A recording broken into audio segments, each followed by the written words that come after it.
السلام عليكم أصدقائي الأعزاء، نرجو أن تكونوا في أتم الصحة والعافية. أهلا ومرحبا بكم في فيديو جديد. إن العلاقة بين الإنسان والحيوان موجودة منذ زمن طويل، حيث تستخدم بعض الحيوانات مثل الخيول لمساعدتنا في المهام الصعبة جسديا. فعلى مر السنين كانت بعض هذه الحيوانات حتى المفترسة منها تتوافق مع البشر، بينما لا يزال البعض الآخر يحتفظ بسماتهم البرية الشرسة. فرغم مقدار التدريب لهذه الحيوانات الغريبة كان لابد أن يظهر سلوكها الحقيقي في مرحلة ما. فبالرغم من جميع المخاطر ما زال الناس يحاولون امتلاك حيوانات أليفة غريبة، وفي بعض الأحيان انتهى الأمر إلى كارثة حقيقية إما لأنفسهم أو للأشخاص المقربين منهم. ومعنا في هذا الفيديو 12 من الحيوانات التي أكلت أصحابها. ولكن أولا وفضلا لا تنسوا دعمنا بإعجاب، وتأكدوا من الاشتراك في القناة، وتفعيل الجرس لتتمكنوا من مشاهدة فيديوهاتنا القادمة. ونبدأ على بركة الله. رقم 12. الأسود. عادة ما تصبح الأسود أكلة للبشر بسبب الجوع أو بسبب الغضب. وفي عام 2004 تعرض أبيل البالغ من العمر 52 عاما من ولاية إلينوي في وسط غرب الولايات المتحدة الأمريكية للهجوم من قبل الأسد سيمبا بينما كان يحاول تنظيف القفص، بعد أن نسي وضع الأسد الكبير في القفص الثانوي. ثم عادت زوجة أبيل بعد فترة قصيرة من الهجوم ووجدت زوجها مفقودا، وكان الأسد يتجول بعيدا عن القفص. وتم استدعاء الشرطة الذين اضطروا لإطلاق النار على الأسد بعد عدم تمكنهم من استعادة جثة أبيل. وكان أبيل قد نزف حتى الموت بعد تعرضه لعضة كبيرة في ساقه من الأسد. ولا ينسى جميع العرب والمصريون محمد الحلو الجد الأكبر، والذي أسس سيرك الحلو عام 1889، وحتى افتتاح السيرك القومي رسميا في عام 1966. فلسنوات ظل السيرك القومي المصري رائدا بين الدول. وأثناء أحد العروض للأسود حينما استدار محمد الحلو ليتلقى تصفيق الجمهور، وفي لحظة خاطفة قفز الأسد سلطان على كتفه من الخلف، وأنشب مخالبه وأسنانه في ظهره، وسقط المدرب على الأرض ينزف ومن فوقه الأسد الهائج. فهجم ابن محمد الحلو على الأسد بقضيب من حديد، وتمكن من تخليص أباه ولكن بعد فوات الأوان. ثم نقل إلى المستشفى ولكنه توفى بعد ذلك بأيام. وكانت آخر كلمة قالها محمد الحلو وهو يموت: أوصيكم بألا يقتل أحد الأسد سلطان. ثم بعد الحادث قرر مدير السيرك نقل الأسد سلطان إلى حديقة الحيوان، باعتباره أسدا شرسا لا يصلح للتدريب ولا للعروض. بعد فترة من نقله إلى حديقة الحيوان حزن الأسد سلطان على ما فعله في مدربه ومات سريعا. رقم 11. الشمبانزي. هاجمت الشمبانزي البشر في أوغندا، ووقعت عدة هجمات على البشر بعضها قاتل. فقد تكون التفاعلات البشرية مع الشمبانزي خطيرة بشكل خاص، فقوة الشمبانزي وأسنانه الحادة تجعل الهجمات حتى على البشر البالغين يمكن أن تسبب إصابات خطيرة. حيث حدث في عام 2009 في ستامفورد كونيتيكت، حيث هاجم شمبانزي أليف يبلغ وزنه 90 كيلوغراما. فلقد كان الشمبانزي حيوان ساندرا هيرولد الأليفة ويدعى ترافيس، وهاجمها هي وصديقتها. ففي أحد الأيام اتصلت هارولد بصديقتها شارلا ناش للمساعدة في إعادة ترافيس إلى قفصها. ولم ينتهي هذا الأمر بشكل جيد، حيث انتهى الأمر بالشمبانزي بمهاجمة ناش، حيث قام الشمبانزي بضرب يديها بشدة وعض وجهها، حيث فقدت يديها وعينيها وأنفها وجزء من الفك العلوي في الهجوم. ثم حاولت هيرولد إيقاف الحيوان بالقوة، لكن كل جهودها أثارت غضبه أكثر. وفي النهاية اتصلت بالشرطة التي وصلت واضطرت إلى إطلاق النار على الشمبانزي وقتله. وتم نقل ناش للمستشفى لإجراء عمليات تجميل للوجه واليد. رقم 10. النمور. وكانت النمور مسؤولة عن وفيات بشرية من خلال الهجوم المباشر أكثر من أي حيوان ثديي بري آخر، حيث تعرضت سينثيا لي غامبل البالغة من العمر 52 عاما للهجوم والقتل. فكتب لها الموت على يد نمرها البنغالي الأليف بعد أن حوصرت بطريق الخطأ في القفص. فلقد عاشت غامبل في منزلها في ولاية مينيسوتا مع ابنها البالغ من العمر 14 عاما، حيث تخصصت في معرفة الفهود وكتابة أفلام وثائقية عن الحياة البرية. وتم اكتشاف جثتها من قبل رجل وصل إلى ممتلكاتها، وتم استدعاء طبيب بيطري اضطر إلى قتل النمر، قبل أن تتمكن السلطات من الوصول إلى رفاة غامبل. وكانت غامبل تقوم بتشغيل مركز للنمور المهددة بالانقراض، ولم تكن لديها أدنى مشكلة معهم في تربيتها. ولكن النهاية لهذه العلاقة كانت مؤلمة وكلفتها حياتها للأسف. رقم 9. هجوم الدب. فعلى الرغم من أن الدببة نادرا ما تهاجم البشر، إلا أن هجمات الدببة غالبا ما تسبب إصابات مدمرة بسبب الحجم والقوة الهائلة. وفي يوليو عام 2008 قتلت عشرات الدببة الجائعة 2 من الجيولوجيين العاملين في كامتشاتكا بعد اكتشاف بقايا العاملين المأكولة جزئيا. وكانت كيلي آن فالز في ولاية بنسلفانيا مع زوجها وهو تاجر حيوانات غريبة، وأثناء قيامها بتنظيف قفص دبها الذي يبلغ وزنه 200 كيلوغراما، تعرضت للهجوم من الدب ولم يستغرق الأمر وقتا طويلا. وقامت فالز بمحاولة إلهاء الدب فألقت طعام الكلب في الجانب من القفص، لكن ذلك لم ينجح في تغيير مصيرها المحتوم.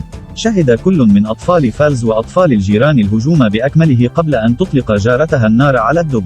رقم 8. فرس النهر. يعتبر فرس النهر عدوانيا للغاية، وقد تم الإبلاغ عنه بشكل متكرر وهو يهاجم القوارب. وفي إحدى الحالات التي وقعت في النيجر عام 2014 قام فرس النهر بالهجوم على قارب وقتل 13 شخصا. فعلى صعيد آخر قام المزارع الجنوب أفريقي ماريوس إلس بتربية فرس النهر همفري كحيوان أليف منذ أن كان عمره 5 أشهر فقط، حيث وصف إلس فرس النهر بأنه مثل الابن بالنسبة له. وكان ماريوس إلس مرتاحا جدا لدرجة أنه ركب على ظهر همفري قبل وفاته. فكان إلس يحتفظ بأكثر من 20 نوعا من الحيوانات الغريبة والخطيرة إلى حد ما كحيوانات أليفة، لكن همفري كان المفضل لديه. ولكن ذات يوم هاجمه فرس النهر بوحشية وأدى هذا الهجوم إلى وفاة إلس، ثم عثر على جثته المشوهة غارقة في نهر يمر وسط أراضيه. رقم 7. هجمات الكلاب القاتلة. فعلى الرغم من أن الكلاب لديها العديد من خصائص الدببة والمفترسات الكبيرة، فمن غير المرجح أن تتصرف كآكلة للإنسان، وفي كثير من الأحيان يمكن أن يلدغ البشر حتى الموت من قبل الكلاب الضالة. ولكن في العادة لا تأكل الكلاب أجساد البشر. وكانت العديد من هذه الحوادث نتيجة لسوء السلوك البشري، حيث أجبر الكلبان هاري وسالي في نبراسكا على اللجوء إلى أكل وجه صاحبهما بعد تجويعهما دون طعام لأسابيع. فلقد أطلق مالكهم البالغ من العمر 51 عاما النار على نفسه، وبالتالي لم يتمكن من إطعام الكلاب، لذلك ظلوا يتضورون جوعا، لكنهم لجأوا إلى تناول الطعام من جسد صاحبهما بعد وفاته. وفي واقعة أخرى تعرضت امرأة من فلوريدا وعائلتها للهجوم من قبل كلبهم البيتبول الأليف بعد أن حاولوا ارتداء سترة عليه.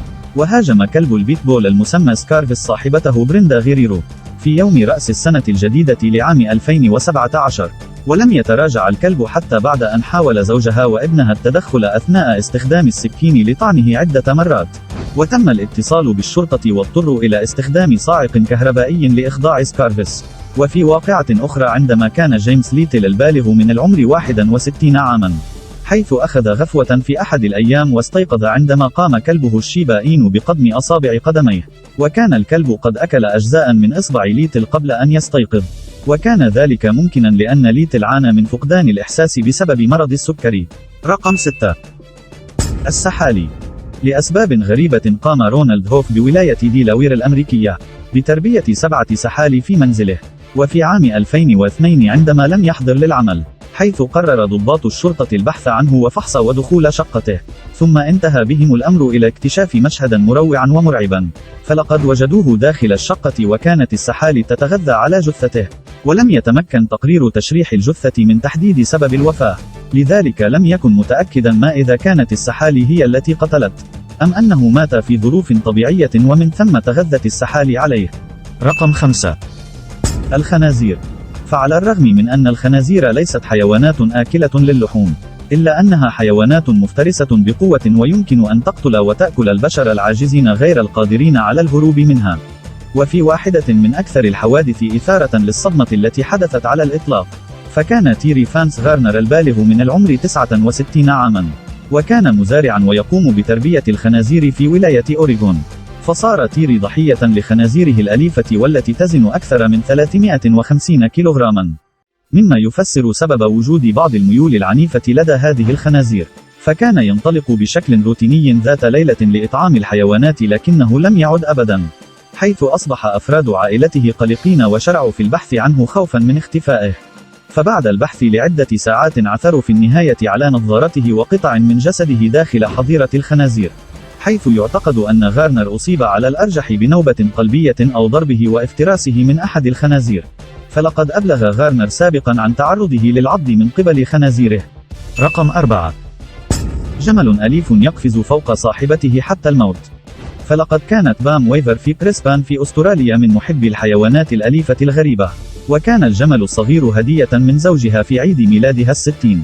فكان الجمل في الأشهر 10 الأولى ذو سلوك غريب، وحاول في كثير من الأحيان القفز فوق الماعز وبعض الحيوانات، ولم تولي بام الكثير من الاهتمام لهذا الأمر حتى فوجئت بالجمل ذات مساء يريد أن يقفز فوقها، وكان الجمل بشكل أكثر عدوانية فقام بعضها وطرقها برأسه مما أدى لسقوطها أرضا، ثم قام بدهسها بأقدامه العديد من المرات مما أدى لوفاتها في النهاية للأسف، حيث اكتشف زوجها جثتها في ذلك المساء عندما وصل إلى المنزل.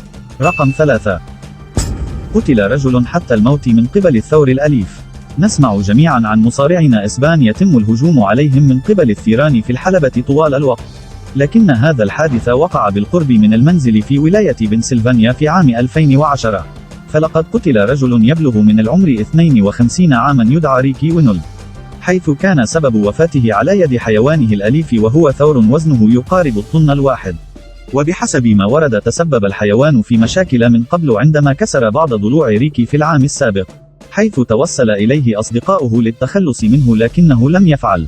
فوجد المحققون أنه عانى من عدد من الإصابات المدمرة من حوافر ورأس الثور، ومن المحتمل أنه تعرض للدهس من الثور حتى الموت. رقم 2. القطط الأليفة. رغم أن جميع البشر يحبون القطط الأليفة، حيث يقتربون منها ويربونها ويحبونها كثيرا، إلا أن بعض هذه القطط الأليفة لا يزالون يحملون سماتهم المفترسة من أشقائهم الأكبر بكثير، مثل الأسد الأفريقي أو النمر البنغالي.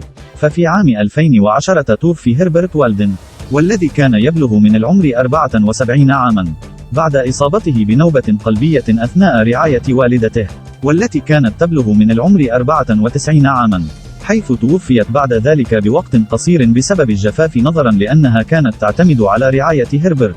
وعندما وصلت السلطات اكتشفوا أكواما من القمامة مع عشرات القطط المتجولة، نظرا لعدم وجود أحد حولهم لتوفير الطعام لهم، فلقد قرروا إطعام أنفسهم والتغذي على جثث أصحابهم المتوفين بدلا من ذلك. وكانت قطط هربرت الأليفة بالإضافة إلى قطط أخرى قدمت إليهم، واجتمعوا جميعا على التهام أجسادهم والتغذي عليها. رقم 1. الثعابين.